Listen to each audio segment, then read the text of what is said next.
Hello dear students. इस video में मैं आपको मोल कॉन्सेप्ट के कुछ बेसिक्स सिखाने वाला हूँ। बेसिक्स मींस कि फिजिकल केमिस्ट्री के बाकी चैप्टर्स में हमें मोल कॉन्सेप्ट की जितनी बेसिक रिक्वायरमेंट होती है कि आपको एटलीस्ट उतना मोल तो आना ही चाहिए, उतना हम यहाँ पे सीखने वाले हैं। वो मोल कॉन्सेप्ट हम कवर करने वाले हैं। तो एक बार मैं जल्दी से बता दूं कि ऐसी कौन कौन सी चीजें हैं जो हमें रिक्वायर्ड होती है मोल कॉन्सेप्ट में, बाकी सारे चैप्टर्स में हमें जिनकी रिक्वायरमेंट पड़ती है। तो सबसे पहले तो आपको atomic mass and atomic weight का आइडिया होना चाहिए। Sorry, atomic number and atomic mass, या इसको मास नंबर भी बोल सकते हैं। बहुत ज्यादा डिफरेंस नहीं होता दोनों में, बात करेंगे हम कभी डिटेल में इसकी। अभी एक बार बेसिक बात करें हम, तो atomic number and atomic mass का आपको आइडिया होना चाहिए। And I think atomic number का जो आइडिया है वो आपको आ ही जाता है जब आप 9th-10th क्लास में बेसिकली एटॉमिक नंबर के बारे में पढ़ते हैं। तो एटॉमिक नंबर उतना सफिशियंट है। एटॉमिक मास का हम इसमें थोड़ा आइडिया ले लेंगे। इसके बाद इन दोनों के बाद आपको पता होना चाहिए मोल के बारे में। What is mole, how can we calculate mole, है ना, how can we calculate other stuffs with the help of mole. वो सारी चीजें आपको आनी चाहिए। इसके बाद मोल भी आपको आता है, एटॉमिक नंबर भी आपको आता है। तो उसके बाद आपको स्टोइक्योमेट्री का थोड़ा बहुत आइडिया होना चाहिए। आपको स्टोइक्योमेट्री का आइडिया होना चाहिए। स्टोइक्योमेट्री क्या होती है, स्टोइक्योमेट्रिक कोएफिशिएंट क्या होते हैं ना, कैसे उनकी हेल्प से हम अलग अलग एनालिसिस की हेल्प से हम की चीजों को कैलकुलेट कर सकते हैं। वो सारी चीजों का आइडिया आपको होना चाहिए। मोटा मोटा ये तीन चीजें ही होती हैं। बेसिकली ये तीन चीजें ही होती हैं। इनमें फिर कुछ सब टॉपिक्स होते हैं छोटे छोटे। अगर इन तीन चीजों का आपको आइडिया, एक लास्ट थिंग और, कंसंट्रेशन टर्म्स, एक कंसंट्रेशन टर्म्स का आपको आइडिया होना चाहिए। कंसंट्रेशन टर्म्स का आइडिया हमें होना चाहिए। ये 5 टॉपिक्स हैं। अगर ये 5 टॉपिक्स हमें आते हैं अच्छे से, तो हम मोल कॉन्सेप्ट के, अगर हमें ये आते हैं तो बाकी हम फिर बाकी जिन भी चैप्टर्स में मोल कॉन्सेप्ट जहाँ यूज हो रहा होगा हम उसको आसानी से पढ़ सकते हैं, आसानी से समझ सकते हैं। तो स्टार्ट करते हैं अपन इसको कहाँ से। फर्स्ट अपना atomic number and atomic mass से स्टार्ट करते हैं चैप्टर को। Atomic number and atomic mass. अच्छा, ये जो है ये थोड़ा मैं बता रहा हूँ 11th-12th के लेवल पे आके ना। अगर आप इससे भी बात करें कि अगर आपको एटॉमिक नंबर समझना है तो उसके लिए आपको फंडामेंटल पार्टिकल्स ऑफ एटम पता होने चाहिए। What is proton, what is neutron, what is electron. लेकिन उन चीजों की हम यहाँ बात नहीं करने वाले, क्योंकि छोटी क्लासेस में आप पढ़ चुके हैं उन चीजों के बारे में बहुत। तो यहाँ मैं उन चीजों के बारे में बहुत ज्यादा डिस्कस नहीं करूंगा, बहुत ज्यादा बात नहीं करूंगा ना। आपको आनी चाहिए वो। अगर आपको नहीं आती है तो इससे पहले एक बार आपको वो जरूर आना चाहिए। तुम्हें पता है किसी भी एलिमेंट में, किसी भी एटम में जितने उसके नंबर ऑफ प्रोटॉन्स होते हैं, जितने उसमें नंबर ऑफ प्रोटॉन्स लिखते हैं, इसको ज्यादा बेटर है, जितने नंबर ऑफ प्रोटॉन्स होते हैं किसी भी एटम में, उसी को हम क्या बोलते हैं, उसका एटॉमिक नंबर भी बोलते हैं। उसी को हम क्या बोलते हैं, उसका एटॉमिक नंबर भी बोलते हैं। आपको एटलीस्ट 30 एटॉमिक नंबर तक एलिमेंट्स याद होने चाहिए कि कौन से एलिमेंट का क्या एटॉमिक नंबर होता है, एटलीस्ट 30 तक, है ना। उसके बाद आप जितने याद रख पाओ उतने बेहतर बेटर है। तो hydrogen, helium, lithium, beryllium, like this. Hydrogen का एटॉमिक नंबर 1 होता है, हीलियम का एटॉमिक नंबर 2 होता है, लिथियम का एटॉमिक नंबर 3 होता है, बेरिलियम का एटॉमिक नंबर 4 होता है। ये उनके अंदर नंबर ऑफ प्रोटॉन्स है। एक्चुअली हाइड्रोजन में 1 प्रोटॉन होता है, दैट्स व्हाई उसका एटॉमिक नंबर 1। हीलियम में 2 प्रोटॉन है, इसलिए उसका एटॉमिक नंबर 2। लिथियम में 3 प्रोटॉन है, तो एटॉमिक नंबर 3। ठीक है। और अगर न्यूट्रल है एटम, हमारा एटम न्यूट्रल, उस पर कोई चार्ज नहीं है, उस केस में उसमें नंबर ऑफ इलेक्ट्रॉन भी उतने ही होते हैं। उसमें नंबर ऑफ इलेक्ट्रॉन्स जो होते हैं वो भी एटॉमिक नंबर या नंबर ऑफ प्रोटॉन्स के बराबर होते हैं। लेकिन नंबर ऑफ न्यूट्रॉन्स बराबर हो ऐसा जरूरी नहीं है, हो भी सकते हैं, नहीं भी हो सकते। ठीक है।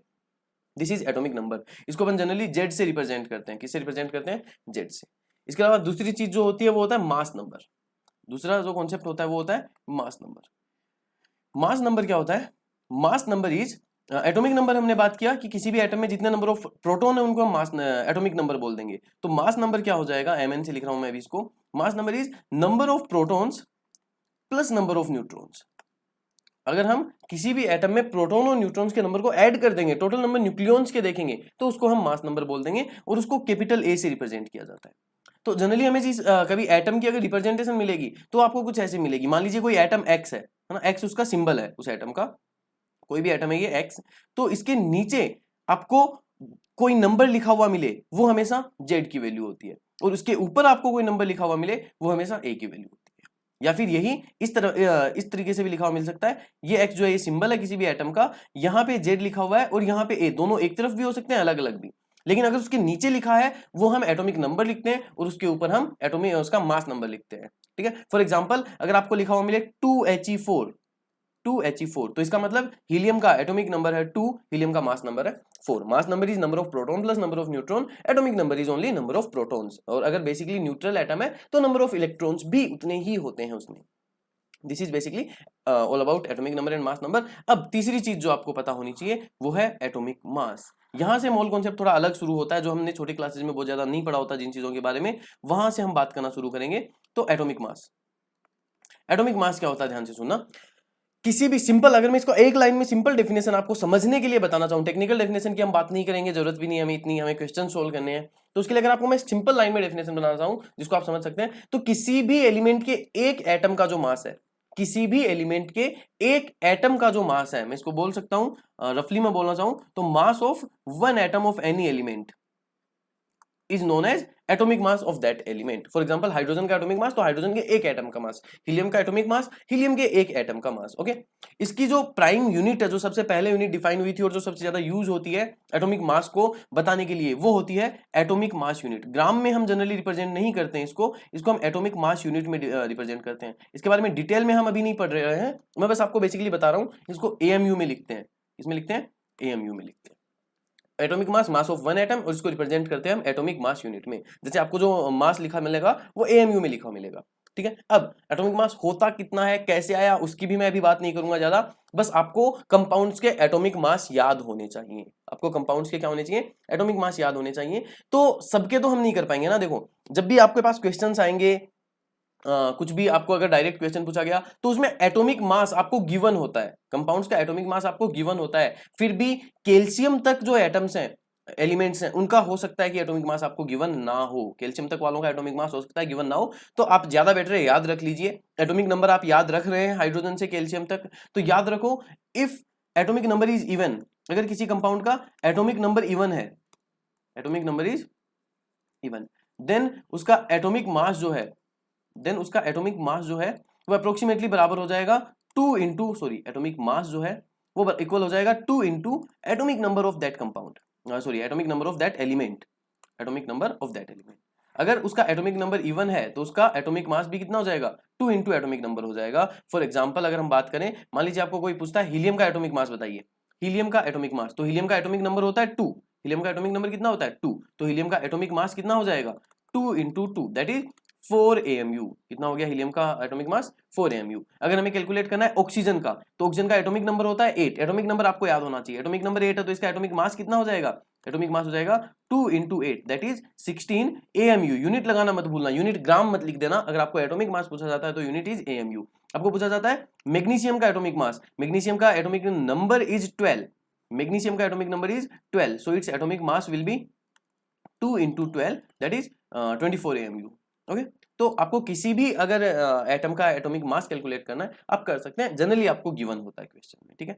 अगर सर इवन नंबर तो ठीक है, अगर किसी कंपाउंड का एटॉमिक नंबर ओड है, if atomic number is odd, then हम क्या करेंगे, if atomic number is odd then हम बस ये याद रख लेंगे कि जो एटॉमिक मास होगा that will be atomic number of that compound, atomic number of that compound into 2 plus 1, वो उसके डबल से एक ज्यादा होगा, atomic number of that compound into 2 divided by plus 1, atomic number of that compound into 2 plus 1, ये हो जाएगा। For example आपको अगर पूछा जाता है कि सोडियम का एटॉमिक मास बताइए, सोडियम का एटॉमिक मास बताइए, तो हमें पता है सोडियम का एटॉमिक नंबर कितना होता है 11, तो इसका एटॉमिक मास कितना हो जाएगा सोडियम का 11 into 2 plus 1 that is 23 AMU। Unit याद रखना AMU है ना। आपको पूछा जाता है बताओ एल्यूमिनियम का एटॉमिक मास बताइए, एल्यूमिनियम का, तो एल्यूमिनियम का एटॉमिक नंबर कितना होता है 13, आपको याद होना चाहिए, तो एटॉमिक मास कितना हो जाएगा इसका 13 into 2 plus 1 that is 27 AMU। अब अगर आप इस ट्रिक से याद रख रहे हैं तो इसमें कुछ एक्सेप्शन है, अगर आप इस ट्रिक से याद रख रहे हैं तो इसमें कुछ एक्सेप्शन है, वो भी आपको याद रखने पड़ेंगे साथ साथ। हाइड्रोजन का एटॉमिक नंबर 1 होता है, लेकिन इसका एटॉमिक मास जो होता है वो भी 1 होता है। इसके साथ नाइट्रोजन का एटॉमिक नंबर 7 होता है, लेकिन इसका एटॉमिक मास भी कितना होता है 14 होता है। मतलब हाइड्रोजन का 1 होता है तो एटॉमिक मास हमारी ट्रिक के हिसाब से 3 आना चाहिए था, लेकिन 1 ही आता है। नाइट्रोजन का 7 होता है तो हमारी ट्रिक के हिसाब से 15 आना चाहिए था, लेकिन 14 आता है ना। ऐसे ही एक अपने पास आएगा क्लोरीन 17 नंबर पे आता है, दैट्स व्हाई इसका एटॉमिक मास हमारी ट्रिक के हिसाब से 35 आना चाहिए था, लेकिन इसका एटॉमिक मास 35.5 आता है। इसी के साथ आर्गन 18 पे आता है, हमारे हिसाब से इसका एटॉमिक मास जो 36 आना चाहिए था, लेकिन इसका एटॉमिक मास कितना आता है 40 आता है। तो ये एक्सेप्शंस हैं जो आपको याद रखने पड़ेंगे, है ना, ये अलग से हो जाते हैं। जो हमारा तरीका होता है उसके हिसाब से आंसर्स नहीं देते हमको, ट्रिक के हिसाब से नहीं देते। ये चार थोड़े अलग ट्रेंड को फॉलो करते हैं, तो आप इन चारों को अलग से याद रख लेंगे। वैसे याद रखने की बहुत ज्यादा जरूरत नहीं है, लेकिन प्रैक्टिस में अगर आपको कभी गिवन नहीं है तो आप कैल्शियम तक, मेरा सजेशन है कि कैल्शियम तक आप याद रखें, ज्यादा बेटर है, ठीक है। अगर इवन नंबर है तो एटॉमिक नंबर इंटू 2, अगर ओड नंबर है तो एटॉमिक नंबर इंटू 2+1, और ये चार अलग से, इन चारों के अपन अलग याद रखेंगे। इन सब की यूनिट क्या होगी? एएमयू। यूनिट याद रखना, यूनिट क्या होगी? एएमयू, ठीक है। अब आपको कोई बोले कि किसी मॉलिक्यूल का मॉलिक्यूलर मास कैलकुलेट करो, अगर आपको कोई बोले किसी मॉलिक्यूल का मॉलिक्यूलर मास कैलकुलेट करो, मान लीजिए आपको एक मॉलिक्यूल गिवन है H2O, आपको पूछा गया H2O का, हमें जैसे एटम के लिए हम एटॉमिक मास बोलते हैं ना, वैसे एक मॉलिक्यूल के लिए हम क्या बोल देंगे? मॉलिक्यूलर मास बोल देंगे। इसके लिए क्या बोल देंगे? मॉलिक्यूलर मास बोल देंगे। आपको कोई बोले H2O का मॉलिक्यूलर मास बताओ, तो सिंपल आप क्या करोगे? हर एक एटम का एटॉमिक मास निकालो, ऐड कर दो। H2O में क्या है? 2 हाइड्रोजन है प्लस 1 ऑक्सीजन है ना। तो हाइड्रोजन का एटॉमिक मास हमें पता है कितना होता है? 1 होता है। ऑक्सीजन का एटॉमिक मास कितना होता है? 8 होता है, सॉरी 16 होता है। ऑक्सीजन का एटॉमिक मास कितना होता है? 16 होता है। तो H2O का टोटल एटॉमिक मास कितना हो गया? 18 AMU। आपको कोई पूछता है CO2 का मॉलिक्यूलर मास बताइए, तो CO2 का मॉलिक्यूलर मास कितना हो जाएगा? एक कार्बन है प्लस 2 ऑक्सीजन है, तो ये हो गया 12 plus 2 into 16, that is 44 AMU। तो CO2 का कितना हो जाएगा? 44 AMU हो जाएगा। ऐसे अगर आपको किसी कंपाउंड के लिए कोई भी कंपाउंड दे दे, आपको C6H12O6 के लिए कितना भी बड़ा कंपाउंड लिखा हो, C6H12O6 के लिए बताओ, तो मैं पता है 6 कार्बन है तो 6 इंटू 12 प्लस 12 हाइड्रोजन है तो 12 इंटू 1 प्लस 6 ऑक्सीजन है तो 6 इंटू 16, ठीक है। कितना हो गया ये? 72 प्लस 12 प्लस 96। इसको ऐड करके हम बता देंगे ये कितना आ गया, ठीक है। सॉरी 180 AMU, ओके, ठीक है। तो बता पाओगे आप? आई थिंक आराम से बता सकते हो, है ना। ये हो जाएगा अपने पास मोलिकुलर मास कैलकुलेट करने का तरीका। तो ये बेसिक चीजें थी, एटॉमिक मास, मोलिकुलर मास क्या होते हैं आपको पता होना चाहिए। अब एक चीज और, एक छोटी सी चीज और जो मोल में आपने काम आ जाएगी, मोल कॉन्सेप्ट कैलकुलेट करने में अपने काम आ जाएगी। जैसे मान लो मैं आपको पूछूं नाइट्रोजन का एटॉमिक मास कितना हो गया? नाइट्रोजन का एटॉमिक मास कितना हो गया? आप बोल दोगे 14 AMU, ठीक है। तो यहाँ एक टर्म और होती है, जैसे एटॉमिक मास हमने बोला, वैसे एक टर्म और होती है ग्राम एटॉमिक मास। क्या होती है? ग्राम एटॉमिक मास। ग्राम एटॉमिक मास कुछ नहीं, आपको कोई पूछ ले कि नाइट्रोजन का ग्राम एटॉमिक मास क्या है, तो बस एटॉमिक मास के आगे यूनिट ग्राम लगा दो। नाइट्रोजन का एटॉमिक मास 14 AMU, नाइट्रोजन का ग्राम एटॉमिक मास 14 ग्राम, सिंपल। आपको बोला ऑक्सीजन का एटॉमिक मास, आपको पूछा ऑक्सीजन का एटॉमिक मास, आप बोल दोगे 16 AMU। आपको पूछा ऑक्सीजन का ग्राम एटॉमिक मास, आप बोल दोगे 16 ग्राम। बस AMU की जगह ग्राम लगा दो तो वो ग्राम एटॉमिक मास बन जाएगा ना, सिंपल है, सिंपल हम बता सकते हैं। ऐसे आपको कोई पूछे CO का मोलिकुलर मास बताओ, तो आप बोल दोगे 12 प्लस 16 28 AMU। आपको कोई पूछे CO का ग्राम मोलिकुलर, इसका ग्राम मोलिकुलर हो जाएगा ना, ग्राम एटॉमिक नहीं होगा। CO का ग्राम मोलिकुलर मास बताओ, अब बोल दोगे 28 ग्राम हो गया। सिंपल है ना। ग्राम एटॉमिक मास या ग्राम मोलिकुलर मास में हम यूनिट जो है वो AMU की जगह ग्राम यूज में ले लेंगे, उतना ही डिफरेंस है और कोई डिफरेंस नहीं है, आप याद रख सकते हैं सिंपली। तो ये हमारे लिए बेसिक बात हो गई, एटॉमिक नंबर, एटॉमिक मास और gram atomic mass and gram molecular mass, इन सब की, ठीक है। इतनी चीजें आई थिंक आपको इजीली समझ में आ गई और आप याद रख पाएंगे। अब नेक्स्ट जो है मेन कॉन्सेप्ट अपना, वो है मोल। मोल क्या होता है? मोल जो है वो एक मेजर यूनिट है, हम बोल सकते हैं मेजरिंग यूनिट है ये। जैसे डजन होता है, डजन क्या होता है आपको पूछा जाए, बताइए 1 डजन क्या होता है? अब बोलेंगे 1 डजन मीन्स 12 यूनिट्स। इसकी किसी भी चीज की, किसी भी चीज के पहले आप 1 डजन यूज कर लेंगे तो उसकी 12 हो जाएंगी, है ना। आप बोलेंगे 1 डजन बनानास तो 12 बनानास, है ना। 1 डजन कुछ भी हम यूज कर सकते हैं ना, 1 डजन चेयर्स तो 12 चेयर्स, 1 डजन पेन्स 12 पेन्स, है ना। 1 डजन हम बोल सकते हैं टेबल्स तो 12 टेबल्स। किसी के पहले भी आप 1 डजन लगा दोगे उसकी यूनिट 12 हो जाएगी। तो 1 डजन एक मेजरिंग यूनिट्स है ना, बहुत सारी को हमने कंबाइन करके एक साथ लिखा है। 12 को हमें अलग अलग लिखना पड़े तो उसको हमने एक यूनिट में लिख दिया 1 डजन। वैसे ही 1 मोल जो है वो भी एक मेजरिंग यूनिट ही है। 1 मोल्स मीन्स होता है 6.023 इंटू 10⁻24 यूनिट्स, इतनी यूनिट्स। इसका मतलब क्या हुआ कि 6023, ठीक है। इसके आगे 21 जीरोज लगा दो आप, 1 2 3 4 5 6 7 8 9 10 11 12 13 14 15 16 17 18 19 20 21, इतनी यूनिट्स। अगर इतनी यूनिट्स किसी भी चीज की आपको दे रखी हैं तो आप सीधा सीधा उनको इतनी यूनिट्स बोलने के बजाय आप बोल दोगे इसमें इसकी 1 मोल यूनिट्स है। जैसे आपको बोले कि हाइड्रोजन के इतने एटम्स हैं तो आप क्या बोलोगे? हाइड्रोजन के 1 मोल एटम्स हैं। हीलियम के इतने एटम्स हैं, आप बोल दोगे उसके 1 मोल एटम है। CO2 के इतने मोलिक्यूल हैं, आप बोल दोगे 1 मोल मोलिक्यूल है ना। आपको बोल दिया जाए इतनी चेयर्स हैं, आप बोल दोगे 1 मोल चेयर्स हैं। जनरली हम इनको कंपाउंड्स, एलिमेंट्स, केमिस्ट्री में ही यूज लेते हैं मोल को, है ना, जनरल लाइफ में यूज नहीं लेते। पर ठीक है, आप बस बेसिकली इतना याद रखोगे कि ये एक मेजरिंग यूनिट है। अगर कहीं भी आपको बोला जाता है 1 मोल तो इसका मतलब सीधा सीधा कितने यूनिट्स हो गई उस चीज की 6.023 इंटू 10⁻24 यूनिट्स हो गई। ठीक है, इस नंबर को हम एक स्पेशल नंबर बोलते हैं, इसका नाम होता है एवोगाड्रोस नंबर। इसका नाम क्या होता है? Avogadro's number. तो इसको Na से रिप्रेजेंट किया जाता है, कैपिटल N कैपिटल A से रिप्रेजेंट किया जाता है। 1 मोल इक्वल्स टू Na यूनिट्स। किसी भी चीज के पहले आप 1 मोल लगा दो, उसके नंबर ऑफ यूनिट्स कितने हो जाएंगे? 6.023 इंटू 10⁻23 हो जाएंगे। फॉर एग्जाम्पल मैं आपको बोलूं 1 mole hydrogen atoms, 1 mole hydrogen atoms, आप सीधा सीधा मेरे को क्या बोल देंगे? Sir it is 6.023 into 10⁻23 atoms of hydrogen. These are this much atoms of hydrogen. If I say 1 mole helium plus 2 ions, it doesn't matter if there are atoms or ions or molecules, हर के लिए हम 1 mole use कर सकते हैं। If I say 1 mole helium plus ion, then आप बोलेंगे sir it is simple 6.023 into 10⁻23 ions of helium plus, ions of helium plus. Okay, if I say 5 moles, if I say 5 moles of CO2 molecules, 5 moles of CO2 molecules, then you will say sir it is 5 into 6.023, it is 5 into 6.023 into 10⁻23 moles molecules of CO2। ठीक है, simple आप बता सकते हैं। आपको मोल का मतलब समझ आया कि मोल जो है वो एक तरह से अमाउंट को ही डिफाइन कर रहा है, बस अमाउंट बहुत ज्यादा जब होगा तो कैलकुलेशन में थोड़ा कॉम्प्लेक्सिटी आ जाएगी वहां से, ना, अगर उस सेम अमाउंट को हम लेके करेंगे तो उससे बचने के लिए हम एक बड़ी यूनिट, एक लार्जर यूनिट डिफाइन कर लेते हैं जो बहुत सारे एटम्स को अपने अंदर कंबाइन करके रखती है। तो आपको जब भी मोल लिखा हुआ मिले तो आप वैसे तो यही समझेंगे कि वो होगा। अच्छा, एक चीज और याद रखना, बस जब भी आप दो कंपाउंड के एटम्स का रेशियो निकालेंगे तो उनका मोलर रेशियो भी सेम आएगा, है ना। तो आप अगर दो कंपाउंड के, मतलब अगर दो कंपाउंड्स हैं, दो मोलिक्यूल हैं, तो उनका मोलर रेशियो या उनका मोलिकुलर रेशियो, अगर मोलिक्यूल है तो मोलिकुलर, मोलिक्यूल्स के लिए एटॉमिक रेशियो मत लिख देना, तो मोलिक्यूल्स हैं तो उनका मोलिकुलर रेशियो जो है, मोलिकुलर रेशियो वो हमेशा बराबर ही होगा। तो अगर आपको मोलिक्यूल्स को लेके कोई कैलकुलेशन करनी है रेशियो वाली, तो आप डायरेक्ट मोल को लेके भी कर सकते हैं। और अगर सारे के सारे खुद एटम्स हैं तो उनका मोलर रेशियो एटॉमिक रेशियो के बराबर आएगा ना। ये अपने को हेल्प करेगी कि जहां अपने को मोल गिवन है, अगर रेशियो के फॉर्म में आपको कुछ करना है तो आपको अलग अलग एटम कैलकुलेट करने की जरूरत नहीं है, आप डायरेक्ट रेशियो से भी कर सकते हैं। ओके, चलिए नेक्स्ट। ये तो बात हो गई मोल की। अब जो ज्यादा काम आएगी हमारे क्वेश्चन सोल्व करने के लिए, जो चीजें वो आएंगी कि हम मोल कैलकुलेट कैसे कर सकते हैं। तो चलिए हम बात करते हैं कि हम मोल कैलकुलेट कैसे कर सकते हैं। तो जब क्वेश्चन सोल्व करेंगे तो हमें 3 टाइप की चीजें मिल सकती हैं।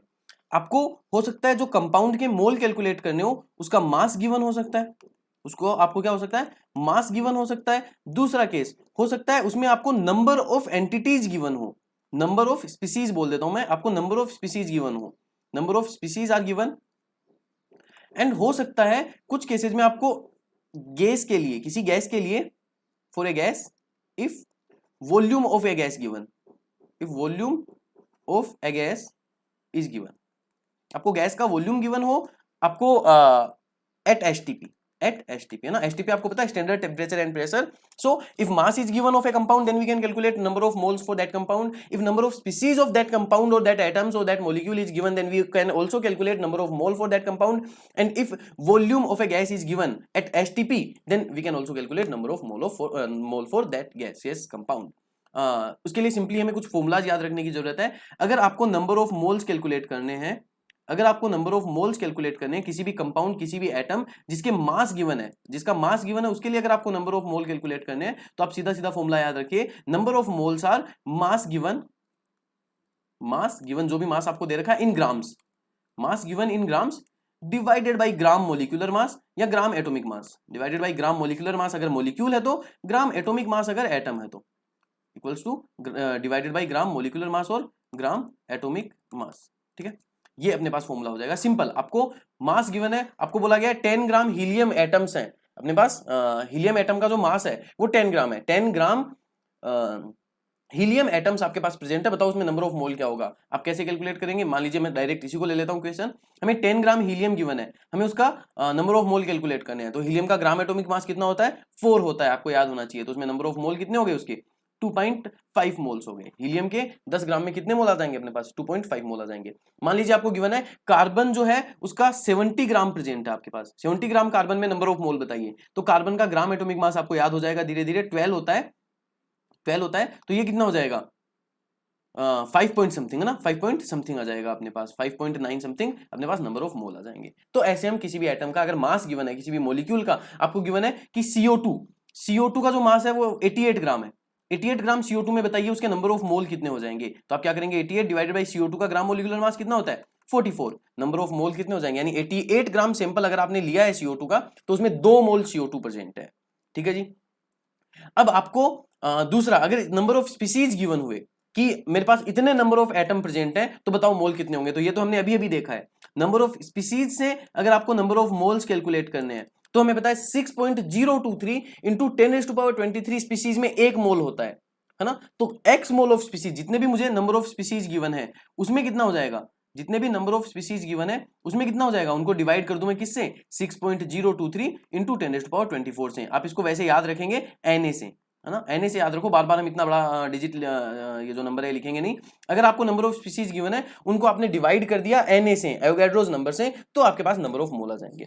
फॉर एग्जांपल आपको गिवन है कि मेरे पास 6.023 इंटू 10⁻25 एटम्स ऑफ हीलियम है, इतने एटम्स ऑफ हीलियम प्रेजेंट है, बताओ इसमें नंबर ऑफ मोल कितने होंगे। आप क्या करोगे, 6.023 डिवाइड इंटू 10⁻25 डिवाइड कर दोगे इसको 6.023 इंटू 10⁻23 से, तो आपके पास आ जाएंगे कितने, 100 मोल्स ऑफ हीलियम आ जाएंगे इसमें। तो नंबर ऑफ स्पीसीज गिवन है उनको डिवाइड कर दो, और वाइस वर्सा, इन दोनों में ही वाइस वर्सा भी है ना, कि अगर नंबर ऑफ मोल गिवन है, मास कैलकुलेट करना है, नंबर ऑफ मोल को मल्टीप्लाई कर दो ग्राम एटॉमिक मास या ग्राम मोलिकुलर मास से। नंबर ऑफ मोल गिवन है, स्पीसीज कैलकुलेट करने हैं, मल्टीप्लाई कर दो इससे। अच्छा, अब मान लीजिए आपको मास गिवन हो और उससे नंबर ऑफ स्पीसीज पूछ ले, जैसे उसने पूछ लिया CO2 का 88 ग्राम है, इसमें number of molecule of CO2 बताओ, नंबर ऑफ मोल नहीं पूछा, नंबर ऑफ मोलिक्यूल पूछ लिया। तो इनमें कोई डायरेक्ट, फर्स्ट और सेकंड में कोई डायरेक्ट रिलेशन नहीं है अपने पास, मास से आप डायरेक्ट स्पीसीज नहीं निकाल सकते। जब भी आपको मास से स्पीसीज निकालनी है तो आप मास से पहले नंबर ऑफ मोल निकाल लोगे और नंबर ऑफ मोल से आप स्पीसीज निकाल लेंगे। आई थिंक ये सबको क्लियर हुआ है कि हमें कैसे करना है और क्या करेंगे। ठीक है, एंड लास्ट वन इज, अगर आपको volume of a gas given है तो आप सीधा सीधा याद रखो, बाद में डिस्कस करेंगे हम ऐसा क्यों होता है, अभी याद रख लो, नंबर ऑफ मोल्स जो होते हैं वो होता है volume of gas in litres, volume of gas in litres at STP divided by 22.7। अगर आप किसी भी गैस के लीटर में वॉल्यूम को डिवाइड कर देंगे 22.7 से तो वो आपके पास उस गैस के नंबर ऑफ मोल्स आ जाएंगे। तो इन तीन फॉर्मूलाज की हेल्प से हम अलग अलग चीजों से, मास से, नंबर ऑफ एटम से, इन सब चीजों से हम नंबर ऑफ मोल कैलकुलेट कर सकते हैं। ये तीनों फॉर्मूलाज आपको याद रखने हैं, इनकी हेल्प से आप क्वेश्चंस करके देखिए, कोई डाउट आए नहीं आएगा। अगर आपको इतनी चीजें क्लियर है तो आपको इसमें कोई डाउट नहीं आएगा। ठीक है जी, चलिए अब हम चलते हैं नेक्स्ट स्टोइकियोमेट्री पे। अब नेक्स्ट हम चलते हैं किस पे, स्टोइकियोमेट्री पे। स्टोइकियोमेट्री क्या होती है, स्टोइकियोमेट्री हमें ये बताती है कि हम कैसे रिएक्शंस को सोल्व कर सकते हैं, हमें जो रिएक्शन गिवन है उनको हम कैसे सोल्व कर सकते हैं। तो देखो, सबसे पहले तो स्टोइकियोमेट्री के लिए आपको पता होना चाहिए एक बैलेंस्ड केमिकल रिएक्शन और एक अनबैलेंस्ड केमिकल रिएक्शन क्या होती है। मान लीजिए मैं एक रिएक्शन लिख रहा हूं यहाँ पे, H2 प्लस O2 कन्वर्ट हो रहा है H2O में, ये मैंने एक रिएक्शन लिखी है, H2 प्लस O2 कन्वर्ट हो रहा है H2O में। आपको पूछा जाता है बताइए ये एक बैलेंस्ड केमिकल रिएक्शन है या अनबैलेंस्ड केमिकल रिएक्शन है। तो एक बैलेंस्ड केमिकल रिएक्शन क्या होती है, जिसमें number of species in reactant side equal हो number of species in product side में। Number of species in reactant side are equal to number of species in product side, then reaction is known as balanced chemical reaction, otherwise it is known as unbalanced chemical reaction. Here in this example there are two hydrogen atoms in reactant side, two hydrogen atoms plus two oxygen atoms in reactant side, na, two hydrogen atoms plus two oxygen side, but in product side there are two hydrogen atoms plus one oxygen atom. Okay, so number of species are not equal in reactant and product side. In reactant side there are two oxygen, but in product side there is only one oxygen atom. So this reaction is unbalanced chemical reaction. This reaction is unbalanced chemical reaction. And you know what, we can make any unbalanced chemical reaction, we can convert any unbalanced chemical reaction into a balanced chemical reaction by help of some multiples. Actually अगर हम किसी भी reaction को multiply कर देंगे, किसी भी आपने एक कांस्टेंट से मल्टीप्लाई कर दिया, किसी भी आपने एक न्यूमेरिकल वैल्यू से उसको मल्टीप्लाई कर दिया, पूरी रिएक्शन को नहीं, किसी एक रिएक्टेंट प्रोडक्ट या उनको, अगर आपने उनको किसी कांस्टेंट से मल्टीप्लाई कर दिया तो आप रिएक्शन को बैलेंस कर सकते हैं। कैसे, मैं दिखाता हूं आपको इसी रिएक्शन को बैलेंस केमिकल रिएक्शन में कन्वर्ट करके। If there is H2 plus O2 और अगर हमने H2O को मल्टीप्लाई कर दिया, यहाँ पे सॉरी O2 को मैंने मल्टीप्लाई कर दिया 1/2 से, अगर मैंने O2 को मल्टीप्लाई कर दिया 1/2 से। अब देखिए रिएक्टेंट साइड में आप अगर चेक करेंगे तो 2 hydrogen plus 1/2 into 2 1 oxygen, product side में भी H2O में 2 हाइड्रोजन 1 ऑक्सीजन। ठीक है, तो ये रिएक्शन कैसी है, बैलेंस्ड केमिकल रिएक्शन है। ओके, जरूरी नहीं है बैलेंस्ड केमिकल रिएक्शन एक ही तरीके से, इसका एक और फॉर्म भी हो सकता है, सेम ही बात होंगी दोनों, पर देखो एक दूसरे तरीके से भी कर सकते हैं। इधर मैं क्या करूं, इधर मैं क्या करूं, इधर मेरे को हाइड्रोजन 2 है, ऑक्सीजन 2 है, इधर भी मैं 2 ऑक्सीजन बना दूं, तो उसके लिए इसको किससे मल्टीप्लाई कर दूं, 2 से, लेकिन हाइड्रोजन हो जाएंगे 4। तो अगर मैं ये कर दूं 2H2 प्लस O2, मैं आपको बैलेंस करना सिखा भी देता हूं हल्का सा थोड़ा बहुत। देखो आप क्या कर सकते हो, इधर 2 हाइड्रोजन है 2 ऑक्सीजन है, इधर 2 हाइड्रोजन है 1 ऑक्सीजन है, हाइड्रोजन तो बराबर है, ऑक्सीजन गड़बड़ है। तो आप या तो ये कर सकते हो कि इधर ऑक्सीजन डबल है तो ऑक्सीजन को हाफ से मल्टीप्लाई कर दिया ना, या फिर आप ये कर सकते हो इधर ऑक्सीजन को डबल कर दो, इधर अगर ऑक्सीजन 2 है तो इधर भी क्या करो, ऑक्सीजन को डबल से मल्टीप्लाई कर दो, यानी ऑक्सीजन को डबल करने के लिए H2 को 2 से मल्टीप्लाई कर दूं। बट यहां पे एक दिक्कत क्रिएट हो जाएगी कि हाइड्रोजन भी डबल हो जाएगा, इधर हाइड्रोजन 2 है, इधर हाइड्रोजन 4 हो गई, उसके लिए आप क्या करेंगे, फिर हाइड्रोजन को भी डबल से मल्टीप्लाई करना पड़ेगा। तो एक दूसरा फॉर्मेट ये भी हो सकता है इसी के लिए, यानी इस पूरी रिएक्शन को आप 2 से मल्टीप्लाई कर दो तो ये बन जाएगी 2H2 plus O2 is 2H2। ये भी एक कैसी है, बैलेंस्ड केमिकल रिएक्शन। अभी के लिए इतना काफी है कि अनबैलेंस्ड वो जिसमें स्पीसीज बराबर नहीं हो, बैलेंस्ड वो जिसमें स्पीसीज बराबर हो। तो एक बैलेंस्ड केमिकल रिएक्शन में जो मल्टीपल होते हैं हर एक रिएक्टेंट और हर एक प्रोडक्ट के, यहां पे कुछ नहीं है जहां पे वहां पे 1 होता है ना, तो जो मल्टीपल होते हैं रिएक्टेंट और प्रोडक्ट के, उनको हम बोलते हैं स्टोइकियोमेट्रिक कोएफिशिएंट। उनको हम क्या बोलते हैं, stoichiometric coefficient of that product and that reactant. हर एक प्रोडक्ट और हर एक रिएक्टेंट का स्टोइकियोमेट्रिक कोएफिशिएंट अपना खुद का होता है, स्टोइकियोमेट्रिक कोएफिशिएंट बोलते हैं उसको, ठीक है। फॉर एग्जांपल H2 का यहाँ पे स्टोइकियोमेट्रिक कोएफिशिएंट 2 है, O2 का यहाँ पे स्टोइकियोमेट्रिक कोएफिशिएंट 1 है एंड H2 का स्टोइकियोमेट्रिक कोएफिशिएंट 2 है। और ये स्टोइकियोमेट्रिक कोएफिशिएंट हमें ये बताते हैं कि जब ये रिएक्शन होगी तो ये रिएक्टेंट इसी रेशियो में रिएक्ट करेंगे। यहां पे मैं क्या लिख सकता हूं कि जिस रेशियो में रिएक्टेंट रिएक्ट करते हैं वो रेशियो हमेशा स्टोइकियोमेट्रिक कोएफिशिएंट के बराबर होता है। फॉर एग्जांपल इसी रिएक्शन की बात कर लेते हैं हम, 2H2 प्लस O2 कन्वर्ट हो रहा है 2H2O में। आपको पूछा जाए if there are 5 moles of H2, if there are 5 moles of H2 reacting in this reaction, then calculate number of mole of O2 required for this reaction. Calculate number of mole of O2 कि H2 के 5 मोल के साथ O2 के कितने मोल react कर जाएंगे। तो simple आप क्या देखोगे, स्टोइकियोमेट्रिक कोएफिशिएंट से देखोगे। H2 का स्टोइकियोमेट्रिक कोएफिशिएंट 2 है, O2 का स्टोइकियोमेट्रिक कोएफिशिएंट 1 है। इसका मतलब ये होता है कि H2 के 2 मोल हमेशा O2 के 1 मोल के साथ रिएक्ट करेंगे, H2 के 2 मोल्स हमेशा O2 के 1 मोल के साथ रिएक्ट करेंगे, कुछ भी हो जाए। तो आप यहां से यूनिटरी मेथड लगा के बड़े आराम से बता सकते हो, है ना। H2 के 2 मोल्स के साथ O2 के हमेशा 1 करेंगे, तो H2 के 5 के साथ कितने कर जाएंगे, 1/2 इंटू 5, सो इसके कितने हो जाएंगे, 5/2 हो जाएंगे। या फिर आप रेशियो की फॉर्म में भी कर सकते हो, अगर इनका स्टोइकियोमेट्रिक कोएफिशिएंट का रेशियो 2:1 का आ रहा है तो मोलर रेशियो भी 2:1 का आना चाहिए, तो 5:5/2। आपको पूछा जाता है बताइए यहां से H2O कितना प्रोड्यूस हो जाएगा, तो आप क्या करेंगे, 2 मोल H2 से 2 मोल H2O प्रोड्यूस हो रहा है, तो 5 मोल H2 से कितना मोल H2O प्रोड्यूस हो जाएगा, 5 मोल H2O प्रोड्यूस हो जाएगा। गॉट इट, ये क्लियर हुई। आपको अगर रिएक्टेंट प्रोडक्ट में जैसे आपको एक दूसरी रिएक्शन देके पूछते हैं हम, N2 प्लस 3H2 कन्वर्ट हो रहा है 2NH3 में, पहले तो देख लो, हमेशा स्टोइकियोमेट्री लगाने से पहले देख लेना रिएक्शन बैलेंस्ड है ना। यहाँ पे N2 का 2 है, इधर भी नाइट्रोजन 2 है, इधर हाइड्रोजन 6 है, इधर भी हाइड्रोजन 6 है, बैलेंस्ड केमिकल रिएक्शन है। तो बैलेंस्ड केमिकल रिएक्शन में जो मल्टीपल है उनको हम क्या बोलेंगे, स्टोइकियोमेट्रिक कोएफिशिएंट बोलेंगे। N2 का स्टोइकियोमेट्रिक कोएफिशिएंट 1 हो गया, H2 का 3 हो गया एंड NH3 का 2 हो गया। अब आपको पूछा जाता है कि tell me if there are 10 moles of nitrogen are reacting in this reaction, then moles of H2 required. N2 के अगर 10 मोल्स रिएक्ट कर रहे हैं तो H2 के कितने मोल रिक्वायर्ड होंगे, रेशियो क्या इनका 1:3 का, तो मोलर रेशियो भी क्या आना चाहिए 1:3 का आना चाहिए। सो अगर इसके 10 मोल्स रिएक्ट कर रहे हैं तो इसके कितने मोल रिक्वायर्ड होंगे हमें 30, और जब इसके 10 मोल इसके 30 मोल से रिएक्ट करेंगे तो इसके कितने बन जाएंगे 20 मोल, क्योंकि इसके 1 मोल से इसका 2 मोल बनता है। यही क्वेश्चन आपको एक थोड़ा सा डिफरेंट तरीके से भी गिवन हो सकता है कि N2 प्लस 3H2 कन्वर्ट हो रहे हैं 2NH3 में, है ना। N2 प्लस 3H2 कन्वर्ट हो रहे हैं 2NH3 में। आपको यहाँ गिवन है कि अगर इनिशियली हमने N2 के 10 मोल लिए और H2 के हमने 20 मोल लिए, इनिशियली मैंने N2 के 10 मोल लिए, H2 के 20 मोल लिए, थोड़ी देर बाद आफ्टर 5 मिनट्स, t=0 पे कंडीशन है, आफ्टर 5 मिनट्स N2 के 5 मोल रिएक्ट कर गए, N2 के जो बचे हैं वो 5 ही मोल बचे हैं, तो बताइए H2 के कितने मोल बचेंगे। अगर t=0 पे N2 के 10 मोल लिए हमने, 5 मिनट बाद N2 के 5 ही मोल बचे हैं, तो बताइए H2 के कितने बचेंगे। तो आप इसको कैसे सोल्व करोगे, आप ये देख लोगे N2 रिएक्ट कितना कर गया, N2 इनिशियली 10 था, अब 5 बचा है, मतलब कितना चला गया 10 में से 5 रिएक्ट कर गया। कोई दूसरा डेटा ले लेते हैं, यहाँ तो दोनों डेटा सेम हो जाएंगे तो आप थोड़ा कंफ्यूज हो सकते हो अगर पहली बार पढ़ रहे हो तो। ये मान लो N2 जो है वो 6 बचा है, N2 जो कितना बचा है 6 मोल N2 के थोड़ी देर बाद बचे हैं, थोड़ी देर बाद N2 के 6 मोल बचे हैं। तो अब आप कैसे चेक करोगे, अब आप ये देख लोगे कि N2 कितना रिएक्ट कर गया। अब चेक क्या कर लोगे कि 5 मिनट में N2 कितना रिएक्ट कर गया, 10 - 6 बचे, मतलब कितना रिएक्ट कर गया होगा 4 मोल रिएक्ट कर गए होंगे। तो अगर N2 के 4 मोल रिएक्ट कर गए तो H2 के कितने करने चाहिए? अगर N2 के 4 मोल रिएक्ट किए तो H2 के कितने करने चाहिए? 3 टाइम्स, है ना, क्योंकि 1:3 है रेशियो। तो H2 के कितने रिएक्ट कर जाएंगे?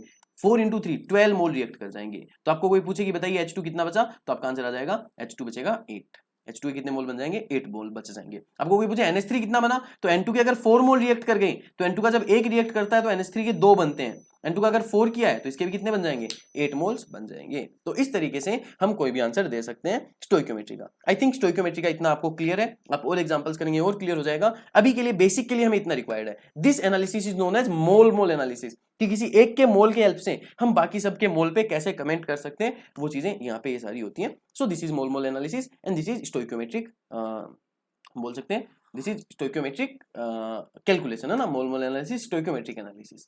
लास्ट चीज, जो बेसिक चीज जो आपको रिक्वायर्ड होगी, जो आपको पता होनी चाहिए, that is concentration term. Stoichiometry में अभी और भी चीजें हैं, हम सारी नहीं पढ़ रहे हैं, हम सिर्फ बेसिक लेवल का पढ़ रहे हैं, जितना हमें एकदम रिक्वायर्ड होता ही है वो तो होना ही चाहिए। कंसंट्रेशन टर्म्स, कंसंट्रेशन टर्म्स में हमारे जो सबसे ज्यादा काम आएगी, अभी हम एक ही के बारे में पढ़ रहे हैं, बाकी के बारे में धीरे धीरे पढ़ेंगे। ये सबसे इंपॉर्टेंट और जो सबसे ज्यादा काम आती है that is molarity. Concentration terms होती क्या है? किसी भी सॉल्यूशन में जो किसी भी रिएक्टेंट या प्रोडक्ट या किसी भी कंपोनेंट की कंसंट्रेशन होती है ना, उस कंसंट्रेशन को कितना वो डाइल्यूटेड है या कितना वो कंसंट्रेटेड है, कितनी उसकी कंसंट्रेशन एक्चुअली कितना अमाउंट प्रेजेंट है उसका, उसको रिप्रेजेंट करने के लिए यूज में लेते हैं हम। और उसमें सबसे ज्यादा जो हम यूज में लेंगे वो हम मोलैरिटी यूज में लेंगे। मोलैरिटी की अगर आपको डेफिनेशन पता है तो बस आपको सब कुछ पता है मोलैरिटी के बारे में। मान लीजिए मोलैरिटी इज, क्या होती है molarity is number of moles of solute. अगर सॉल्यूशन की बात चल रही है तो अगर आपको सिंपल एक कंपाउंड दिया तो आप उसी को सोल्यूट मान लेंगे। जैसे मान लीजिए आपको H2SO4 की मोलैरिटी गिवन है तो आप मान लेंगे कि H2SO4 एक्वस सॉल्यूशन में डिसॉल्व्ड है और वही सोल्यूट है ना। तो number of mole of solute in 1 litre solution, ये तो डेफिनेशन है जो हमारे ज्यादा काम आएगी नहीं, कभी कभी काम आएगी, मोल कॉन्सेप्ट में ज्यादा काम आएगी, बाकी चैप्टर्स में इतने काम नहीं आएगी। बाकी चैप्टर्स में हमारे इसकी फॉर्मूला काम आएगा। इसको रिप्रेजेंट जो करते हैं वो हम कैपिटल एम से करते हैं हमेशा। इसको किसे रिप्रेजेंट करते हैं? कैपिटल एम से रिप्रेजेंट करते हैं। तो मोलैरिटी का अगर मैं फॉर्मूला लिखूं तो वो क्या हो जाएगा, वो बस आप याद रखिएगा। मोल कॉन्सेप्ट के लिए number of moles of solute divided by volume of solution, in litres. और अगर ये मिलीलीटर में है तो क्या हो जाएगा? Number of moles of solute divided by volume of solution in millilitre. अगर ये मिलीलीटर में है तो आपको मोलैरिटी कैलकुलेट करने के लिए इसको 1000 से मल्टीप्लाई करना पड़ेगा। ये दो फॉर्मूलाज हैं, ये आपको पता होने चाहिए मोलैरिटी के लिए, ठीक है। अब देखो कई बार हम कंफ्यूज हो जाते हैं कि सर सॉल्यूशन तो हमें गिवन ही नहीं है तो क्या करें। तो मोल कॉन्सेप्ट के बाद जब हम बाकी चैप्टर्स में इसको यूज कर रहे होंगे तो आप सीधा सीधा याद रखो molarity is moles divided by volume. आपको किसी भी कंपाउंड के मोल गिवन है और आपको पूछा है इसकी मोलैरिटी निकालो, तो आप उसके मोल लो और उसको डिवाइड कर दो टोटल वॉल्यूम से, वो उसकी क्या आ जाएगी? मोलैरिटी आ जाएगी। So molarity is basically mole divide by volume. और मोल आपको कैलकुलेट करना आता है सबके लिए, है ना, अभी सीखा है हमने। किसी भी कंपाउंड के लिए आप मोल कैलकुलेट कर सकते हो। तो अगर आपको मास गिवन है उससे मोलैरिटी पूछी है, आपको अगर नंबर ऑफ स्पीसीज गिवन है उससे मोलैरिटी पूछी है, मोलैरिटी से मास पूछा है, कुछ भी पूछा है, तो अब हम बहुत आसानी से इसको सोल्व कर सकते हैं। ये बेसिक चीजें। अच्छा, इसकी यूनिट क्या हो जाएगी? इसकी यूनिट हम जनरली मोलर यूज करते हैं ना, मोलर यूज करते हैं या फिर इस फॉर्म में यूज करोगे तो ये हो जाएगी मोल पर लीटर। तो आप मोलर यूज करें, मोलर मतलब कैपिटल एम से आप इसको लिख सकते हैं। तो जैसे मान लीजिए आपको कोई पूछा जाता है कि किसी कंपाउंड की मोलैरिटी, किसी सॉल्यूशन की मोलैरिटी जो है वो 5 मोलर है, तो उसको आप ऐसे लिख देंगे, मोलैरिटी कितनी है उसकी? 5 मोलर। ऐसे लिखा हुआ मिलता तो आप समझ जाएंगे कि इसका मतलब क्या है, कि उसकी मोलैरिटी जो है वो 5 है ना। आपको अगर ऐसा लिखा हुआ मिले उसकी मोलैरिटी 10 मोलर है, तो आप समझ जाएंगे उसकी मोलैरिटी कितनी है? 10 है। 10 m लिखा हुआ मिले मतलब समझ आना वो मोलैरिटी गिवन है मुझे ना। इसकी जगह आपको वो ऐसे भी लिखा हुआ मिल सकती है 5 मोलर, सीधा सीधा मोलर भी लिखा हुआ मिल सकता है, तो आप बिल्कुल समझ जाएंगे मोलैरिटी है। वो आपको 5 मोल पर लीटर भी लिखा हुआ मिल सकता है, तब भी आप समझ जाएंगे कि ये मोलैरिटी है। तो ये मोलैरिटी से रिलेटेड कुछ चीजें हमें मिल सकती हैं। इतनी चीजें आपको बेसिकली पता होनी चाहिए। इतनी चीजें अगर आपको पता है, आपको अगर आइडिया इन चीजों का, तो आप आराम से मोल कॉन्सेप्ट कहीं और जहां यूज हो रहा है वो आप निकाल पाएंगे। एक छोटा सा कॉन्सेप्ट और होता है लिमिटिंग रिएजेंट का, पर वो जनरली मोल कॉन्सेप्ट के बाहर यूज नहीं आता है। और बहुत सारे कॉन्सेप्ट ऐसे तो इसमें छोटे छोटे जो हम चैप्टर में पढ़ते हैं, लेकिन ये चीजें ऐसी हैं जो आपको अगर आइडिया नहीं है तो आपको बाकी चीजों में दिक्कत आएगी। अगर इतना आपको आइडिया नहीं है मोल कॉन्सेप्ट के बारे में तो आपको बाकी जगह पे दिक्कत आ सकती है। इतना आपको आइडिया होना चाहिए। So this is about mole concept. इसको अगर एक बार और आपको जरूरत हो तो रिवाइज कर लेना अच्छे से, और अगर आप इसको पूरा कर लेते हैं तो आप आराम से बाकी चैप्टर्स में जो एप्लीकेशन आएंगी मोल कॉन्सेप्ट की उनको ढंग से कर सकते हैं। Thank you so much.